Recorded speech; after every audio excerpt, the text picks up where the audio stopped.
Welcome everyone to Fundamentals of Kabbalah and Chassidut. We are continuing our series on war and peace in Jewish tradition. Where I want to start this week is with some kind of recognition that this Friday is a fast day. This Friday is the 10th day of Tevet, and it is one of the four fast days that our sages set in order to remind us of the destruction of the two temples and the subsequent exiles that occurred. And the 10th of Tevet chronologically is actually the first one. It was the beginning of the surrounding of Jerusalem by the Babylonians, which led to the destruction of the temple on Tisha B'Av. And since it was the writing was on the wall, so the sages set the 10th of Tevet as a fast day. So I thought it would be appropriate. Up to now, we have been discussing war and peace. And as we've been saying all along, we treat war in not just a national way, but also on a personal level. And we include the words of adversity, challenge, test, tribulations, confrontations, everything that goes along with war. But we haven't done I would call it a quick review of wars in Jewish history. So I'm going to do that relatively quickly, because the 10th of Tevet is, as I said, the first of the four fasts to remind us of the destruction of the temples.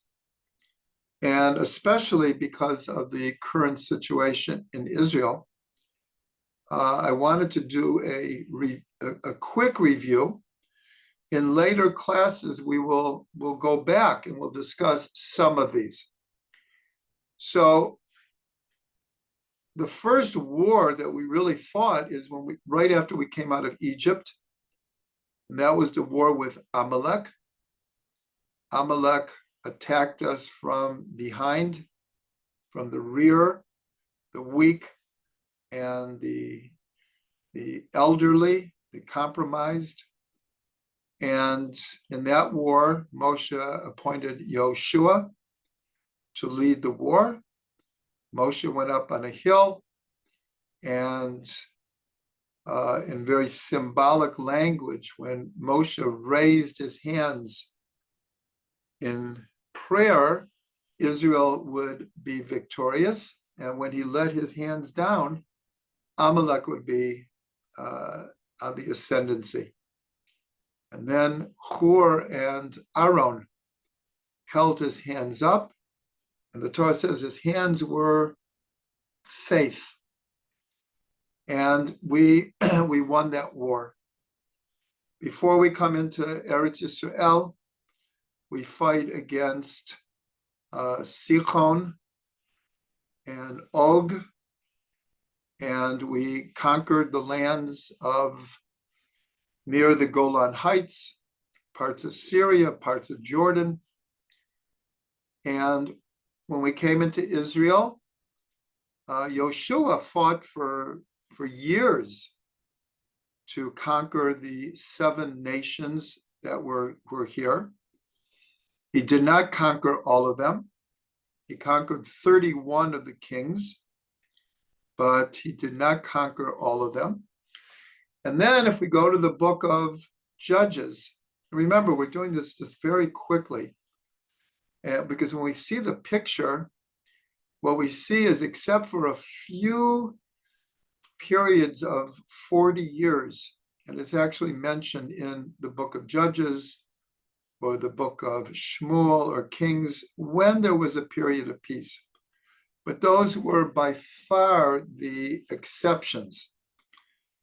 So in the book of Judges, there is constant warfare. There's the wars that Devorah fought against Sisera. There is the wars of Yiftach, the wars of Gidon, the wars of Samson, Shimshon, Ehud. There's just one war after another. And at that point, our major enemy that just seemed to come back over and over again was the Philistines. And this runs into the book of Shmuel, where King Saul fights against the Philistines. David HaMelech fights constantly against the Philistines. David HaMelech fought against Moab and Ammon. And just war after war. The book of Kings, again, war after war after war. And then the Assyrians come in around 700 BCE, and they defeat the northern kingdom, and they take away the 10 tribes. Then they attacked the southern kingdom, and they almost conquered Yehuda and Benjamin. And that would have been the end of any Jewish presence in Eretz Yisrael, but the Assyrians failed, Sennacherib, in a miraculous delivery from God. And then the Babylonians came, and we went into exile. And then we came back, and then we fought with many of the local tribes.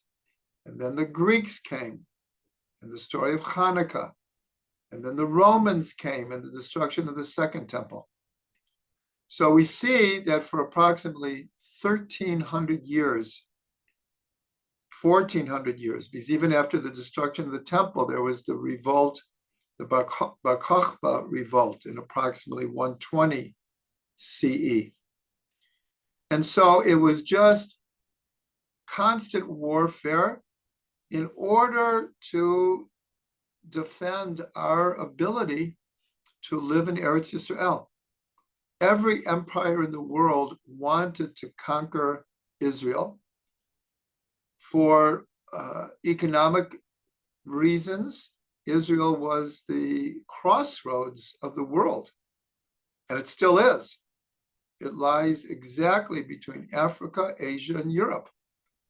And the trade routes always ran through this area.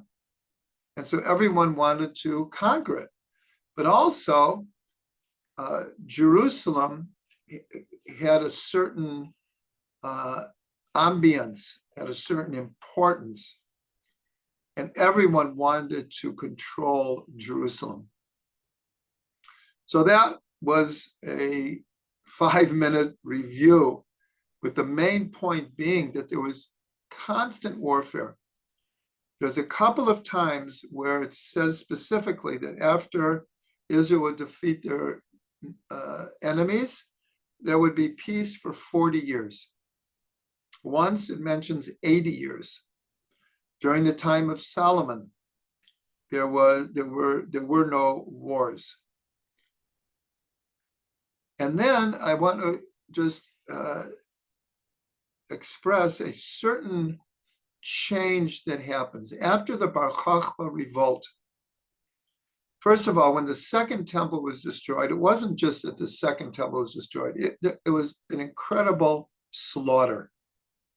An incredible slaughter. And then, even after that, led by Rabbi Akiva and Bar Kokhba, there was another rebellion. That rebellion was also put down. It says that the blood flowed in Beitar like rivers. Beitar was the last city to fall.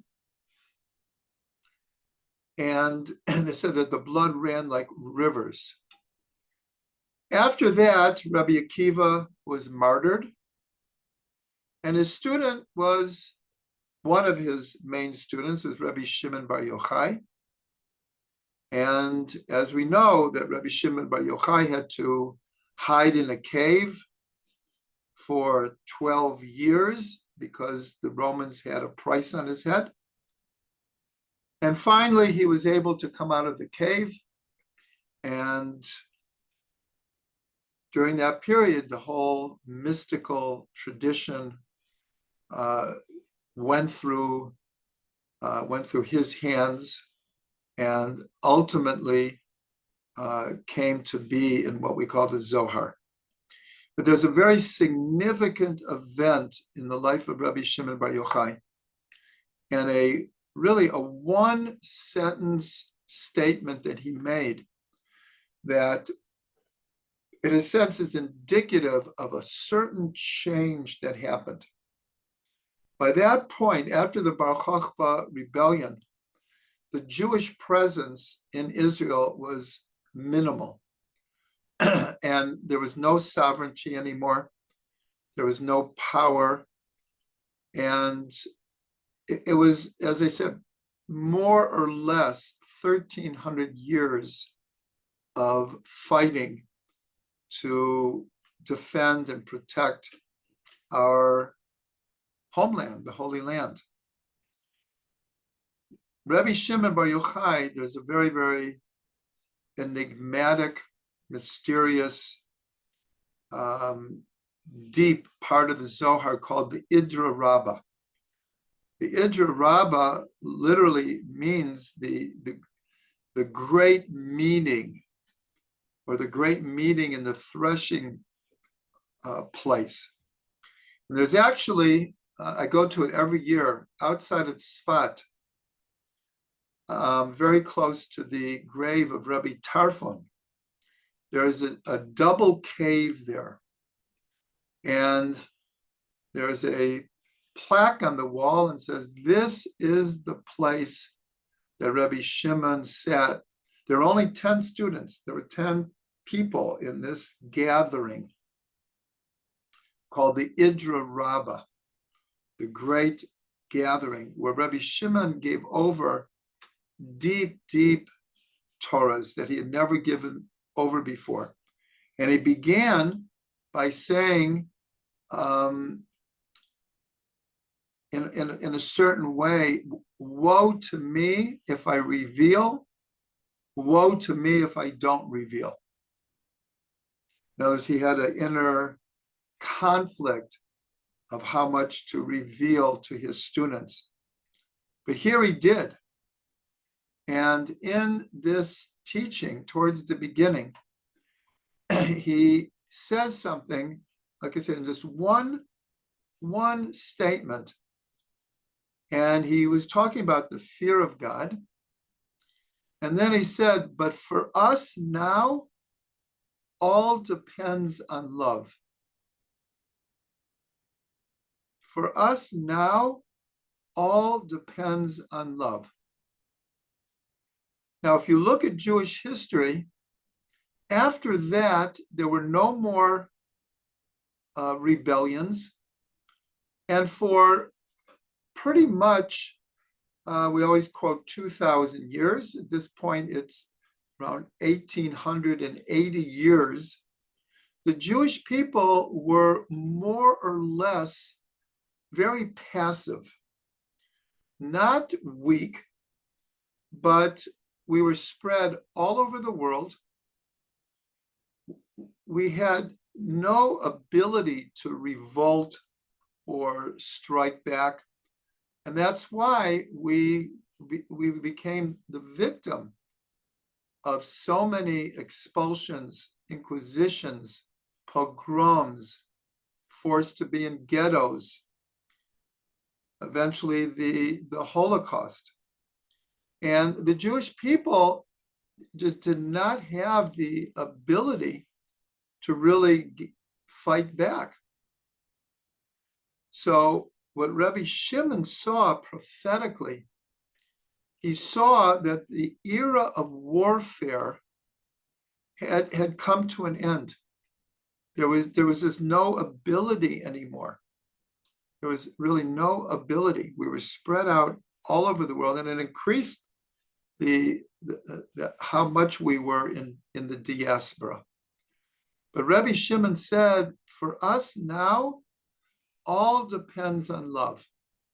In other words, he was giving us a secret to Jewish continuity and Jewish survival, that it wouldn't be through warfare, and it wouldn't even be through defending ourselves, because it was almost like a hopeless situation.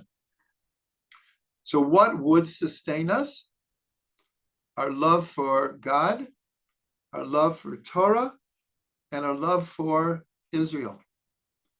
And through that kind of love and determination, we made it.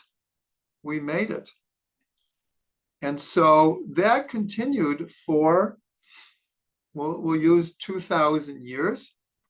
And then there was another major turning point in Jewish history that we're still part of. And that was the revolt in the Warsaw Ghetto.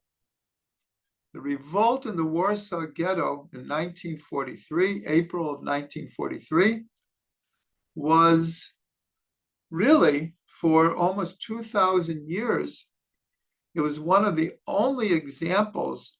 I'm not talking about a private, individual level. It could have been that individuals who were being oppressed or threatened with death would fight back. But I'm talking about a communal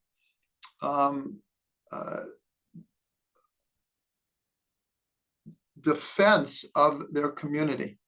At one point, there was something like almost 500,000 Jews crowded into the Warsaw Ghetto. Unbelievable, terrible conditions, like 10 people living in a room, no food, no water, disease. But little by little, the Nazis were taking people off to the death camps. By April of 1943, word had gotten back what happened when you were taken away. It started to be public knowledge of the death camps. Excuse me. And a revolt against the Germans were planned. And they knew it was basically a suicide mission. They knew that very few would actually live through it. But they made a decision that Jewish history had to change. It had to change. And this wasn't totally an isolated event, because if you read Holocaust history, there was at one time or another during those same years, and a lot of it was taken from the inspiration from the Warsaw Ghetto, there were revolts in almost all of the death camps. Virtually all of them were put down. A few people managed to escape, but almost everyone was killed or recaptured in the process. But at that point, there was a spirit of, we can't be sheep for the slaughter anymore. And of course, during the 40s in Eretz Yisrael was when we had the beginning of the underground movements, the Palmach, the Stern Gang, the Irgun, and there was starting to be fighting back not only against the Arabs, but against the British. And that led to, of course, the rebirth of the state of Israel. And we have been in a state of constant warfare ever since. I don't think more than 6 or 7 years goes by without a major war. There was the 56 war in the Suez, the 67 war, 6-day war, the Yom Kippur War in 73, and then starting in approximately the early 80s, there was constant war with Lebanon. And then the intifadas began, the first intifada in 87, the second intifada in 2000, and then another couple of wars with Lebanon. And then when we withdrew from the Gaza in 2006, so only 17 years later, there have been 4, 5, 6 different wars with Hamas. And so we see that the idea of war just runs through all of Jewish history, and except for, really during the 2000 years also was constant, we'll call it struggle to survive, because in communities around the world, a community could be living in peace with their neighbors for 10 years or 100 years. And then all of a sudden, a pogrom. In other words, there was a certain period of time that during those 2000 years, no one really knew from day to day what would be exactly. And that was especially after the Crusades. After the Crusades, when the Crusaders swept through Europe on their way to Israel to fight for what they considered the Holy Land, and they decimated communities, Jewish communities along the way. After that, there was never a feeling of security. And as I said, it could be 10 years, it could be 100 years. But in virtually every community, Jews were expelled, harsh decrees, the Inquisition, of course, and climaxing in the Holocaust. So I gave this all over because this Friday is a fast day, and it's appropriate, since we are discussing war and peace, that we have a longer view of this whole issue. As I said, in subsequent classes, we'll go back and we'll discuss some of these incidences. There's no way we can do all of it, but we will try. So today, I just want to mention, I taught a class yesterday to a group in Toronto, and I mentioned that after World War II, a phrase was coined, never again. A very important phrase. And it's been used for the last 75 years, not even just in relationship with the Jewish people, but the whole idea of genocide. And there have been, around the globe, there have been many attempts at genocide in the last 75 years. And right now, I really can't think of a time where this phrase for the Jewish people has more meaning than right now. After what happened on Simchas Torah, the feeling in Israel, the feeling of among Jews around the world, and at least some of the Western nations, is exactly that. Never again. Hamas has to go. It has to go. It can't be compromised with. It can't be forgiven right now. The only thing that we can do is make sure that it never happens again. And so that is a very, very current feeling and idea that everyone should really contemplate in our defense of Israel, our support of Israel. That when we say never again, it's not just a motto now or a platitude. It is the reality. It is the reality. And right now, quite literally, our soldiers are dying every single day. Anyone who's following the news, every single day now, our soldiers are dying, but they're dying because there is a total consensus in Israel of never again. That this is a war that we have to fight and we have to win. And Bezrat Hashem, we will be able to be victorious. Okay, so now I'm going to move to another idea, and that is in the book of Devarim, in the second chapter.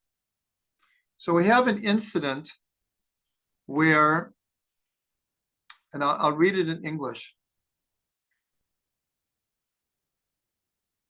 And this is Moshe speaking to the people and reviewing what has happened in the 40 years.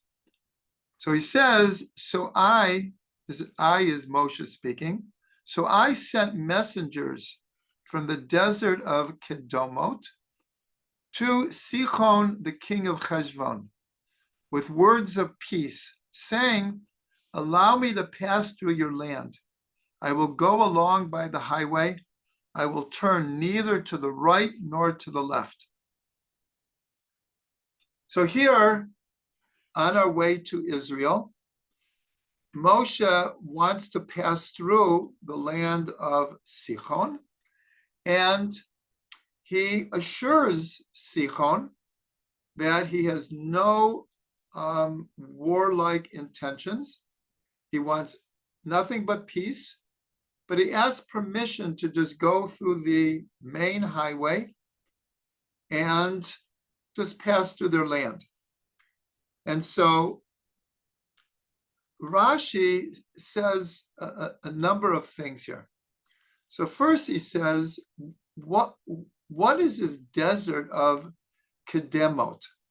It's never mentioned in the Torah before or after. Where is this desert? And so we learn that this is actually the desert of Sinai. And that Sinai, the desert of Sinai, had 5 different names. And one of them is Kedemot. And like I said, never used before, never used after that. So Rashi explained, so why all of a sudden does Rashi use this name of a desert instead of the desert of Sinai? And so he explains that the word Kedemot comes from the word Kedem, Kodem, which means before. So Rashi says an amazing thing.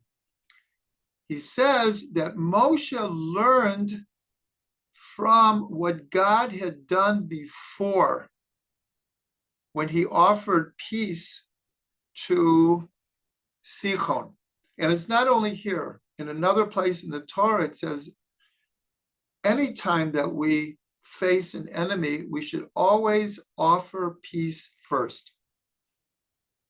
And we learned this, actually, for those who attended the Sunday class, we learned about how 3 different people, Yehuda, in this week's Parsha Vayigash, Avram, and Yaakov, all had a 3-pronged plan of how to of how to deal with a certain situation through making peace, through prayer, and through preparing for war. So here the Torah tells us that before you make war, you should offer peace. So here Rashi says that the mention of this desert, which has the root for meaning before, is that Moshe learned about something that God had done before in Sinai. And what was that? Is that before he gave the Torah to Israel on Mount Sinai, he offered it to Esav and Yishmael. This is a well-known midrash. And they refused it. And then God gave it to Israel. So Rashi says Moshe learned from what God had done, because God knew that Yishmael and Esav would not accept it, but he offered it anyway. So what can we learn from this? We can learn in our personal lives and in our national life that when we have a confrontation with an individual or the nation of Israel, that even if we know that we can't make peace at the moment, we should offer it anyways. So that's how Rashi explains this idea of why it's called the desert of Kedemot. Because Moshe learned from what God had done before, Kedem. But then Rashi says another thing. He says, and for a reason that Rashi only knows, he included this because he could have stopped right there. But he says that when God offered the Torah, it's also called the desert of Kedemot because the Torah precedes the world, comes before the world. And of course, God comes before the world. They're both primordial. And so the first thing, as I said, that we can learn from this is that in tough situations, in confrontational situations, even if we believe that at the moment there's nothing I can say or do that is going to change this person's mind or this country's mind, nonetheless, I should try. God did. Moshe did. So I should try too. But here we want to understand the second part. Why does Rashi have to say because of the Torah that came before the world and God who came before the world? That's why the desert is called the desert. Almost we can translate it the primordial desert. And so there's one point to make here. We have a tradition that God created the world black fire on white fire. Creation happened through black fire and white fire. And the Torah is black fire and white fire. So what does that mean? So as far as the Torah, it means the black fire are the letters and the words of the Torah. The white fire is the parchment, the scroll that the Torah is written on. So it's very graphic, black fire on white fire. So we spend our entire life trying to understand the black fire, but we're told that the white fire also has meaning. And that meaning will only be revealed at the time of Mashiach. What is this white fire? Well, there is a hint to it. The Arizal, who gave us what we'll call a Torah cosmology, a cosmology of how the world was created. And through the ideas of Tzimtzum, God contracted his infinite being and created a space, a chalala panui, a vacuum, a place where finite worlds could exist. And the Arizal explains in great depths a Torah version, which,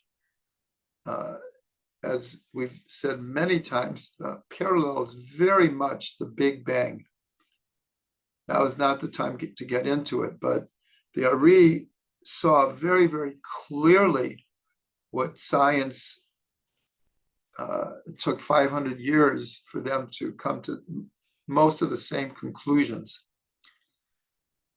But the Arizal never publicly talked about, well, what happened before the Tzimtzum?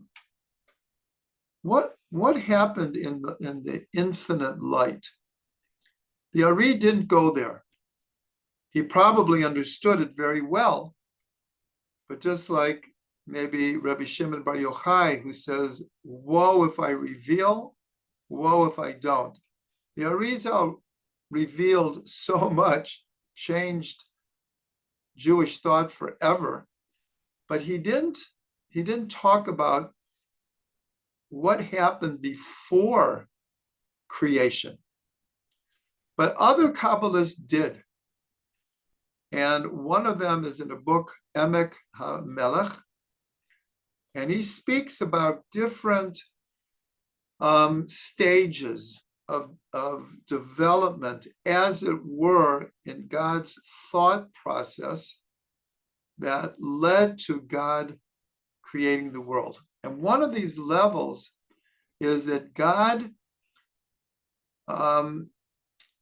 reviewed all that would ever happen in just like one glance. In other words, God, before creation, saw everything that would ever happen. And this is equated with the white fire.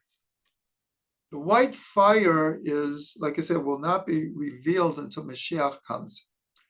But the idea of the white fire is it includes every possibility of anything that could ever happen. Why is this important? Because God gave us free will. And so at any point, every human being can make many, many different choices. And each one of them, there's a reality even to the choices that we don't make.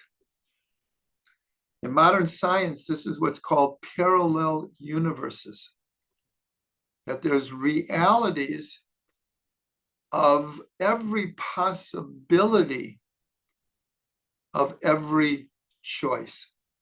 Now, the reason I delved into this and I presented this is we can now go back and try to understand, so why did God offer the Torah to Esav and Yishmael if he knew that they wouldn't accept it?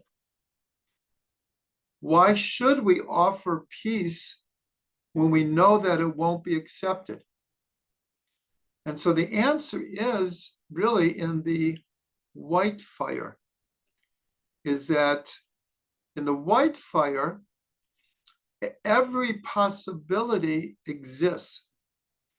And so since ultimately God's intention is that the Torah will be accepted by all of humanity, so he offers the Torah, even though he knew that they wouldn't accept it, because in the future, there is the possibility and the reality that it will be accepted. And the same thing with with offering peace. And I think everyone knows in their private lives that sometimes we have disagreements with people, strong disagreements. Some people don't talk to each other for long periods of time. And then something happens and we could get beyond it, because that possibility is always there. So that's why it's so important to offer peace, even if you think it won't be accepted, because that possibility needs to be imprinted in the reality now, and not just left as a vague possibility for the future. So this is a very, very profound idea here. But throughout this whole series, we've been taking two tracks. We began with the quote from Kohelet. There is a time for war and a time for peace. So there are times where war and peace are absolute opposites, and they can't exist at the same time. And this has a very, very current application. As I think we all know, the whole world has been yelling from the beginning, ceasefire, ceasefire, ceasefire. What a ceasefire means to Israel is that Hamas is still in control, and they will do what they did before, God forbid, but they will attempt it over and over again. They've made that clear. They've made that crystal clear that if they're still in power, they will go after us again and again. So there are times where war and peace cannot exist at the same time. The other track we've been following the whole time is the complementary connection between war and peace. And again, I have to emphasize, anytime we talk about war, we're talking about the whole range of confrontation, struggle, obstacles, that whole realm. Doesn't have to be just armies fighting on a battlefield.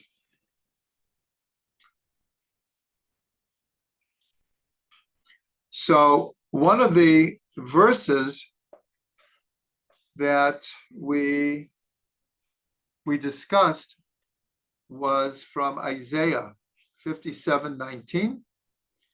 Shalom, shalom. I don't have it in front of me. Hakarov v'harachok. Peace, peace to those close and far. And then the verse continues, and at the end it says, but for the evil ones, there is no peace. And in last week's class, I believe it was Yehonatan, who pointed out, and I looked it up, and it's correct, there's what's called a psik. There's a little line between the two words shalom. And the question is, why is there a line there? That line, the psik, always represents some kind of division, obstacle, lack of total unity. But here, God is saying, peace, peace to those near and far. And it's coming after God says that even those who do wrong, there's always tshuva. And I will accept when people do tshuva. And then God says, peace, peace to those near and far. But ends the thought with, but for evil ones, there is no peace. Now, for those who remember, a few weeks ago, we dealt with the whole incident of Pinchas. And Pinchas, in order to stop a plague that was spreading through Israel, which killed 24,000 people, and was spreading because of terrible things that were being done. And even Moshe didn't know what to do. And so Pinchas reminds Moshe, and Moshe says, then you have to do it. So Pinchas killed Zimri and Cosby and stopped the plague. And in the next portion, he's rewarded a covenant of peace. The only individual, even though the concept of a covenant of a peace is mentioned again in the prophets, but not given to an individual. And if, for those who remember, and I'm not going to go deeply back into it, it's very paradoxical. How can you merit a covenant of peace through violence? He killed 2 people. So how did he merit to get a covenant of peace? What we have to remember is that this plague was spreading through the camp, and in theory, could have destroyed the entire Jewish people. As soon as Pinchas killed Zimri and Cosby, the plague stopped. And so we learn that this is one of the themes that we've been exploring this entire series, that sometimes to get to peace, you have to win the war first. And we brought many, many different examples in history of how this is true. And this is exactly what's happening right now. In other words, cease fire and leave Hamas in charge to just rebuild themselves and start another war. So this just doesn't go. If there's ever going to be peace in the Middle East, we have to destroy those who want to destroy us. It's a sad reality. And we learned that in the word peace, in this covenant, there's a broken vav, a vav katiyah. It's called a broken vav. And we learned just very simply that even though he was rewarded a covenant of peace, this broken vav is alluding to, ideally, we should be able to get peace through peace. That it's only because of the reality of human weakness and the way we use our free will that war has to lead to peace. So here also in this statement from Isaiah, peace, peace to those near and far. But then it ends with, but for the evil ones, there is no peace. So again, it's pointing out we're not quite in a stage of peace yet. Not quite.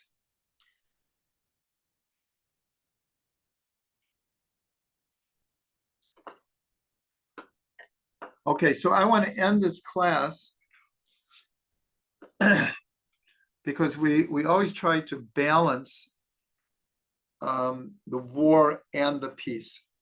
So I want to bring you some teachings from Rabbi Shlomo about peace.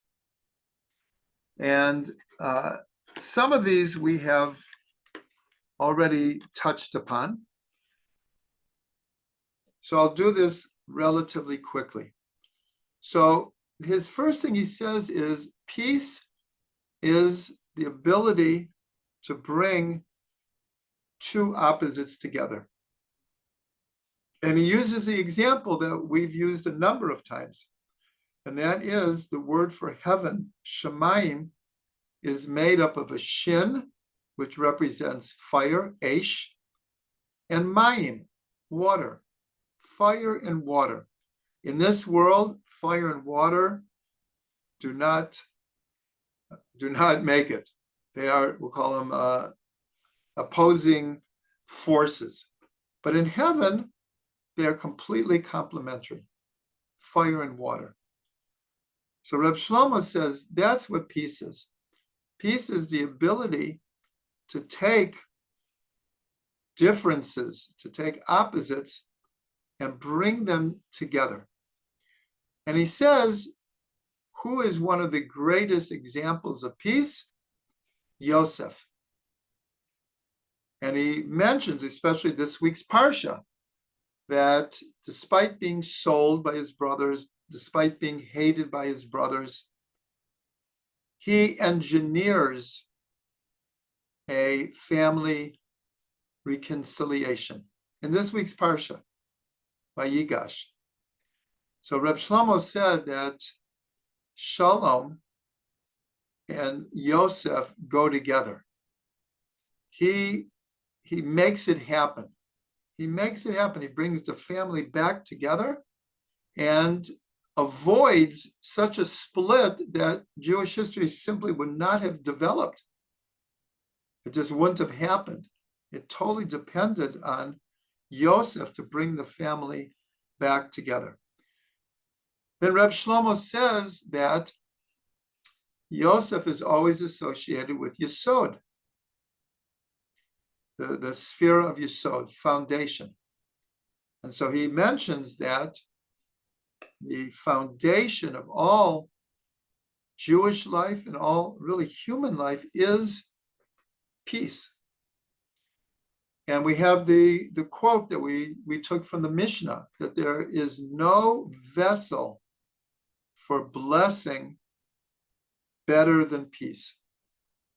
It is the archetypal vessel that can hold blessing. But then Reb Shlomo says a beautiful chiddush here. Usually, when we look at Avram, Yitzhak, and Yaakov, so Avram is Chesed, Yitzhak is Gevura, and Yaakov brings them together in the middle column of Tiferet. But if you look at the Sfirot, it's very similar. You can take the Chesed of Abraham, the Gevura of Yitzchak, and make a triangle with the Sphira that's below Tiferet, which is Yesod. So Reb Shlomo makes a triangle, Chesed, Gevura, and Yesod, and says that that's what peace is. Peace is taking the seeming opposites of Chesed and Gevura and inter-including them, just like we do in Tiferet. But here he says it's even stronger in Yesod, because Yesod is the Sphira that channels all the other Sphirot into Malchut. So that's why it's the vessel for all blessing, Yesod.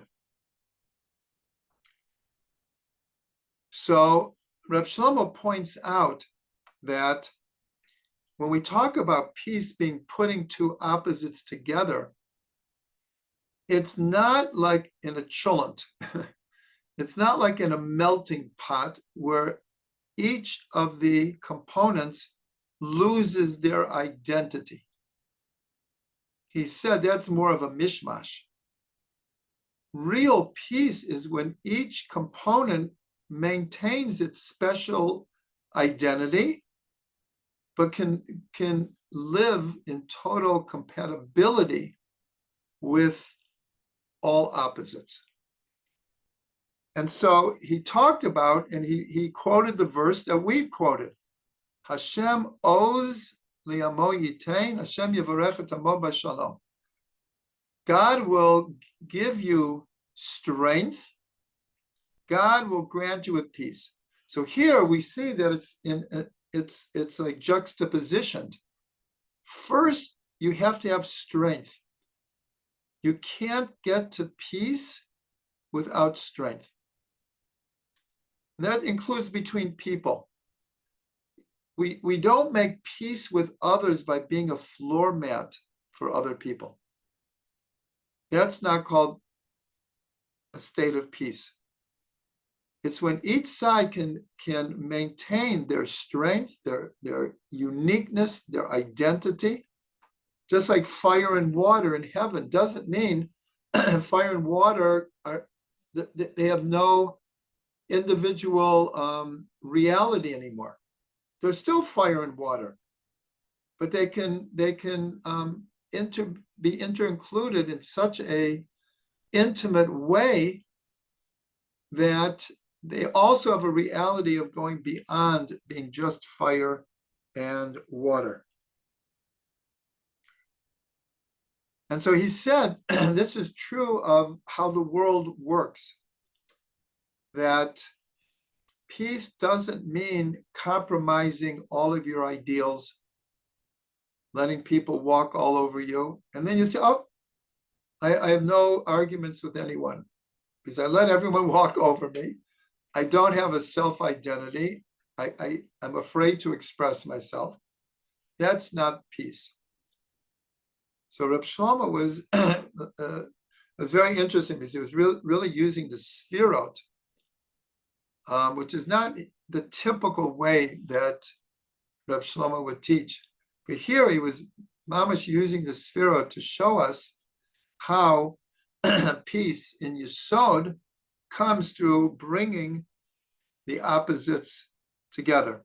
And then he said one more beautiful thing is that as much as Yesod is the vessel of all blessing, but Yesod ultimately takes all the sfirot that flow into Malchut. In a certain way, Malchut is the ultimate vessel. But without Yesod, it would never get to Malchut. And that's why in Kabbalah, there's so much discussion of the yichud of Zer Anpin and Malchut, and specifically Yesod and Malchut. And especially in this week's Parsha, where the approach of Yehuda to Yosef is considered in Kabbalah and Chassidut to be the archetypal bringing together the energies of Mashiach ben David and Mashiach ben Yosef. This is a huge theme in Kabbalah and Chassidut, the Baal Tshuva and the Tzaddik, and the inter-inclusion. And for those who have Fruits of the Orchard and Orchard of Delights, you can see in this Parsha, I write extensively about how Yosef, as the Tzaddik, awakens the Tzaddik in Yehuda, and Yehuda, as the Baal Tshuva, awakens the Baal Tshuva in Yosef. But Yosef remains Yosef, and Yehuda remains Yehuda. But they came together in peace. So Reb Shlomo says, so what is there about Malchut that can take this strength and this peace together? And he says that's prayer. It's a very, very beautiful thing. Like David said, V'ani tefillah. I am prayer. So he said that this idea of putting together Gevura and Chesed comes through our ability to speak with each other in a correct way, through strength and love, and that the way that we pray, and that's why in this week's Parsha, again, we see that Yehuda, his whole speech to Yosef can be interpreted as it was a prayer to God. Because it says, Vayigash Alav Yehuda, and Yehuda approached him. Doesn't say who he approached. And he said, Bi Adoni. Adoni is the same letters as the name of God. So some interpret this whole speech is his prayer. And so Reb Shlomo was saying that ultimately prayer makes us sensitive to how we can achieve peace.